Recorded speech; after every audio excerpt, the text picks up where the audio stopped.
And welcome to Innovative Health Podcast. I'm your host, Kristen Willis-Sinovich, here with my gorgeous co-host, Joe McAllister. Thank you. You're too kind. Welcome back. This is week 2 for you. Yes. And you're still here. Thank Right. you. Thank you, America.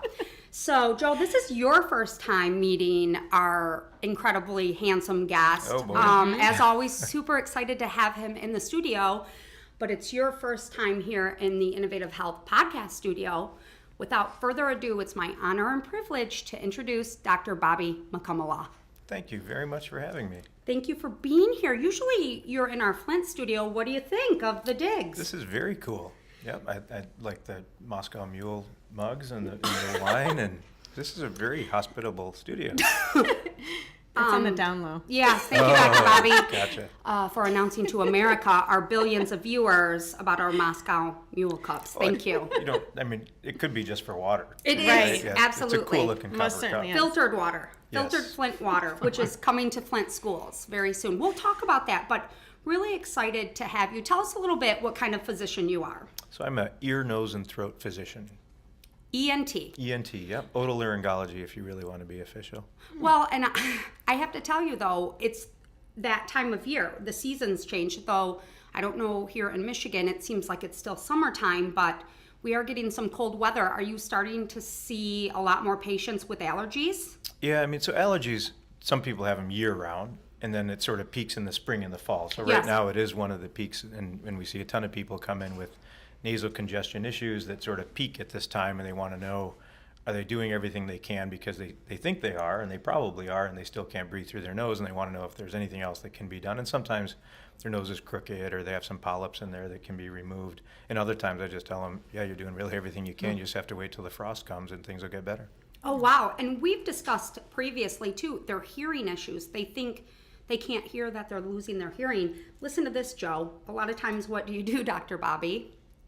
You clean out their ear. Clean it, yes, the glamorous job of earwax removal. I'd like we've to done make it that. sound fancier than it is, but We but do yes. that at home. Yeah, Is it yeah, safe? Because we do it at home. So No, you can. Yep. I'm There's, hoping it's okay. if it hurts, you've gone too far. No. And you should stop. But if you can do it painlessly, have at it. Air candling. You go rogue. You Yes, go rogue my at husband home. and I do air candling at home. Gotta confess. Their Friday night activity. Right. It's our exciting Friday night at Most home. people light a Couch. candle and have a romantic dinner. Other people stick it in their ear. We do that too. And that'll be a different show of how to spend an evening, rekindling the relationship literally. with the candles, right? So a lot of times, do you treat allergies with meds, or do you say wait it out, or some holistic side of it? Tell us how to handle that, because Yeah. allergies are no joke. They really aren't. No, they're not. They're miserable. And unfortunately or fortunately, the only way to treat allergies is medically. Like, you can't cure somebody of allergies by operating on them. And that's the first thing I tell people is that, if they come in and they have allergies, and as a consequence of those allergies, they have polyps in their nose, I can remove the polyps, and it'll buy them some time, and in a year or two, they'll come back. And so I don't want them to leave there thinking that they're going to get this operation done, breathe And better it's- through their nose right. forever. Right. It's just a question of, I tell them it's like a leak in your roof and you've got a bucket underneath. The bucket will eventually fill up and you'll need to replace the bucket until you fix the leak in the Fix roof. the root. Yeah, Yes. And you don't want to Exactly, put a Band-Aid over it. You want to fix it Exactly. permanently. Yeah. And we can get them relief temporarily. There's nothing wrong with going to Home Depot and buying a huge bucket, but you just have to realize you didn't solve the problem. Right. So I have to tell you, my grandma is up. She's a snowbird, but she's getting ready to go back down to Florida. And my mom, who is an RN, and me, who just, is the host of Innovative Health Podcast, so I think I'm smarter than everyone medically. She's been choking. So my mom says, you have to go get your esophagus stretched. Do Yep. you do that? No, so that's what gastroenterologists do. Oh, but I see okay. a lot of people that come in, especially somebody that's smoked for a while, that has a lump in their throat. Okay. You don't want to assume that it's just the esophagus tightening up until you rule out growths and tumors and polyps and cancers and stuff like that. So Okay. a lot of those folks come through my office for the scope that we do in the office Okay. to look down their nose, make sure that that's clear, and then if it is, then we say, okay, well, it's probably the upper part of the esophagus. You should get that stretched, and a gastroenterologist would do And then that. you'll refer them out. And one thing I told her is I know they've been using Botox. Did you know that? They've been using Botox for the esophagus. Yep, Wow. for the same problem, so that it's a valve of muscle. It's just a ring of muscle, and when it tightens up, food gets caught. And so they can inject it with Botox that sort of paralyzes that muscle intentionally, temporarily, or they can stretch it and dilate it. Botox lasts for 12 weeks, though, so you have to keep going back to do it. Okay. Well, I use Botox. I know, it's hard to believe. You thought it was natural beauty, and it really You looked is. a little more Most of relaxed it today. is, yes. My daughters always think that I have done something. I'm like, I have done nothing. You're just swear. happy. Well, you know what? It helped I me. can't afford it. In my forehead is migraines and allergies. Like I could Oh, see, I literally. hide my forehead. See, that's the So, trick. thanks. Bangs. Cheaper. It's cheaper. It is cheaper. So, but it's just kind of brilliant what they've been using Botox for. It's kind of amazing. Yeah, we inject it into the vocal cord for people that have spasm of their vocal cord and their voice keeps cutting out. Okay, very good. Very Yes. interesting. How long have you been using Botox then, you personally? Me personally? No, I mean, with In your your practice. patient, in your practice. So we've been, since 1995 when I started my residency. Oh, really? Yeah, Okay. it's been around for a long That's time. amazing. So, Joe, what you might not know is where were you raised? What city were you raised, Yes. Dr. Bobby? Flint, Michigan. And you are very passionate, and he's a big philanthropic giver to the city of Flint.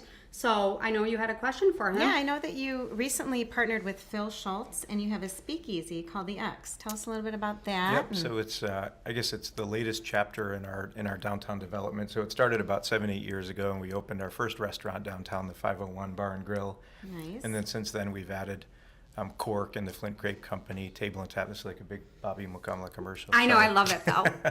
Table love and it. Tap and Tenacity Brewing Company. And so the latest chapter is X, which is a speakeasy right downtown. Great. Why would somebody want to go there? So, I mean, there's a bunch of places to eat, but then after dinner or after a show at the Capitol or the Whiting, you just don't necessarily want to sit down at a restaurant. You want to go to someplace that's like a bar scene. Yes. And so it's like that. It's not huge. There's not big TVs everywhere. It's not a sports bar. And if you want that, we have that too. I mean, Blackstone's is downtown, and that's where you would go for that sort of People activity. of my age who, there's not loud blasting music, and you can actually have a conversation. Yes, it's The very much. AARP crowd, you have to have your card available. There's wheelchair access. No, I'm just Nice. kidding. But we have to tell you something funny is they had a big kind of soft grand opening, and it was a big event for Brandon Carr, who was in town, and he had a comedy show, and guess who couldn't get into his own bar because it was Oh, so no. packed and security was everywhere, right? Yeah, This Oh, my fella. God. Yeah, but you need like a key fob to get in, and I didn't have one, and they didn't believe me when I told them that I owned the place, and so Oh, that is I had to call my hysterical. partner and say, hey, can you let me? Hey, I'm outside. So, like we said, he's probably going to cancel his partnership check, and we're going to close it down. As long as people are enjoying it, I'm happy to be left out. Well, go ahead. I'm sorry, and you're an empty nester as of late? Yes, You don't as look of old about enough. 3 weeks ago. Yeah, that's one thing that I'm happy that we had kids early for this reason. Yes. Like now they're gone, and I have this whole next chapter of my life or volume To of my life enjoy. to enjoy. But that was rough. That Yes, was I a bet. rough couple How many? weeks. How many children? Twin boys. Okay. So, and they were our only kids, so they all left, and now the house went from full to empty overnight. Twins run in my family too. Well, They're fun. I was Yeah. going to say, it's not like you could kind of time them out where you had one go and then you still had one in the home. They both at once. both birdies left the nest Exactly. simultaneously. Within a few days, everything went silent. And it's so exciting because it's such a big year, their senior year, and you get so excited, but then do you ever really prepare for kind of the silence within the home? Not at all. In fact, there's so much activity even right before they went off to college that it didn't really hit me until maybe 48 hours before they left. That boy, the only time they're ever going to come back to this house now are as visitors, right? Like they're just going to be transient for a few days, maybe a week, maybe a summer, Yes. at the most. And just walking by the empty bedroom, and it was just incredibly sorrowful. And I thought, oh my gosh, is this going to last like for months or a But do you year? take pride in knowing that you raised these two boys to be out on their own and to fly the coop, if you will? And I mean, there's definitely there's gotta be a solace pride in in that, that. right? Yes. And the other thing is that they're happy, right? If they were homesick and miserable while they Yes. were away, and we were missing them while they were away, that's just a double whammy. But they're Yes. But they're both very thriving. They're both content, and like, so yeah, no, they're peace. happy, and they're in Ann Arbor and Chicago, so Good. we I'm can from see them if Chicago. we need to. Yep, yeah. So one's at the University of Chicago on the south Nice. side, and no, but I was very grateful that this natural sort of separation, depression, it actually got better within about 2 weeks. Good. So now we're more comfortable with it. You know, that's exciting too, because they're both in pretty exciting cities for you and your wife, who's also a physician, correct? Yep. That you guys can travel to. Have you hit both cities yet? We have, yep. We're in Chicago probably every couple of months for different things anyway. And so now, and it's nice because University of Chicago is on the south side, so we drive through it on the way into the city. And so it's Nice. quite, it shaves half an hour off the commute to stop there first. And You get some good but- pizza while you're in town. Yeah, for sure. Yeah, Nice. yeah. Joe, born and raised in Chicago. Yes. Do you Love- miss the city? No, because fortunately we are able to travel back and see my whole family is still there. So we, travel back there quite often, and we get to have Chicago-style pizza. And I'm going to give a shout out to Portillo's. Love Portillo's. Yeah. If you've never had that, Oh, for it's sure, a must yeah. do. So I always come back, a few pounds heavier, but it's all good. Well, Well it's nice to enjoy it there, but not have to deal with traffic on Yes. a daily basis. Like to Yes. go there and visit is infinitely better than having to deal with. So living does there. he commute? Is that how he travels, like the mass transit? So he's on campus, so everything that Oh, he pretty much does is it's right all there right on the there. south side. But they do get a pass for the loop for the L, Okay. the train there, so he can get into the city whenever he wants. But he's been pretty busy for the past couple of weeks. He hasn't really been looking for entertainment much. Wow, that's so exciting for both of them. And, glad you got over that empty nest hump. And now it's kind of your time to, like you said, now being young enough to travel Yeah, and to do other see things, things. and so now my wife and I are going to become big brother and big sisters. Through Big Oh, Brothers, my Big Sisters. sister does that. That's so very we get rewarding. to still sort of hang out with kids and do that sort of and thing. mentor. And give Yeah, it back. exactly. That's amazing. Well, tell Joe, I mean, I know this story, but your wife, Nita, wanted to do something pretty incredible, and that was climb. Oh yes, Mount Kilimanjaro. Yes, my the tallest freestanding. Ask him about it, mountain. Joe. He loved it. Whoa. So I was a reluctant participant. I in would this be venture, too. yes. I'd be like, Usually, have a good time. so there were a dozen of us going, 3 families and the kids, and I wasn't going to be the one guy that said, no, you guys go ahead, I'm going to stay home. Okay. But I wasn't enthusiastic about it because my idea of a vacation is, I pack the night before and I think about the trip as the wheels are taking off the runway in Flint or Detroit. This one you had to physically prepare Yes. for like a year prior to climb this 19,000 foot mountain. I would And think. and I didn't prepare. I mean, we made it to the top, but it wasn't particularly pleasant. And Are you and I happy just- you did it though? Like, do you look Well, back? now he is, now right? Is it okay? Well, I'm, Slater. I'm happy we reached the top. Would I recommend it to anybody? Absolutely not. Would I do No. it again? Absolutely not. Okay. Check the Uh, box. Yes, We're done. exactly. We're Yes. done. Bucket list. Wife happy, mountain climbed. Let's move on. Now, what's your I guess ambition, or what's your trip that you would like to do? I told her that, this is cool doing these international vacations. Like we've been to several different places around the world, but I've never been to the Upper Peninsula of Michigan. Oh my. I've never been to Pictured rocks? Yep, I've never been to the, to Mount Rushmore or things Grand- like that are in this country. Did you go to the Grand Canyon? Well, we sort of took a helicopter ride over it, Not but never the same. went down Right. into the bottom. Niagara exactly. Falls, all Yeah. those kind of simple. So there's so much to do here Here. that I'd like to start, seeing some of these things. Good And We that, love she, it. She agreed, so We we'll love be it. staying domestic for a while. Less physical too. Yes, that's right. Less preparation required. That's scary. So The we're mule kind does all the work. we're kind of winding down. One last question for you is Elon Musk made the big announcement. He's investing 400 plus million into replacing the water into putting in water filtration systems into every Flint public school system.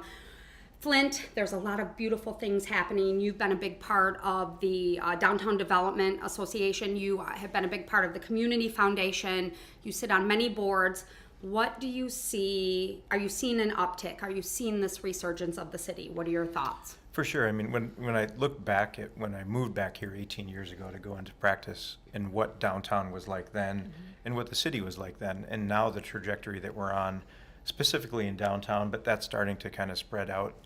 It's infinitely better than it was. Right? Wonderful. So, I've got a painting in my office that a lot of the folks that are senior citizens will look at, and it's a picture of what Flint looked like, maybe 70, 80 years ago. And they look back on it nostalgically. And so now there's another generation of people that are starting to sort of enjoy downtown as a destination like the previous generation did. Very good. Yeah. We That's love it. wonderful. And Yes. how nice to give back to a city that's given you so much. For sure, yeah. I mean, they accepted my parents as immigrants in 1971, and the rest is history. And so it's only right to give back, in my opinion. Well, we love you, Love it. Dr. Bobby McCullough. Love you It's been too. a Thank you. pleasure. Will It's you nice meeting you. will you come back? Absolutely. Anytime you want to talk. Thank you. We haven't lost him yet. It's always No time. chance. So big thank you to Dr. Bobby McCullough. Big thank you to my co-host, Joe McAllister, and a big thank you to you, our viewers and listeners. You have been watching and listening to Innovative Health Podcast.